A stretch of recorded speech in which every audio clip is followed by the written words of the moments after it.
జీవితంలో అన్ని అనుభవాలను నేర్పేది ఒక మధ్యతరగతి జీవితమే. ఇవ్వడంలో ఉన్న ఆనందానికి అలవాటు పడ్డ వాళ్ళకి తిరిగి పొందాలన్న ఆశ ఏమాత్రం ఉండదు. అలాగే పొందిన దాని మీద ధ్యాస ఉండదు. మనిషి విజయం సాధించినప్పుడు అప్పుడు తనలో మేల్కొంటుంది అహంకారం. ఇక అలాగే మనిషి తరచుగా ఒక విషయాన్ని మర్చిపోతూ ఉంటాడు.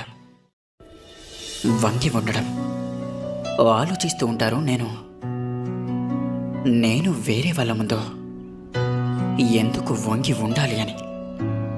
అవునా, ఇక అలా ఎందుకు అవుతుంది అంటే మనిషి ఒక ముఖ్యమైన విషయాన్ని మర్చిపోతూ ఉంటాడు.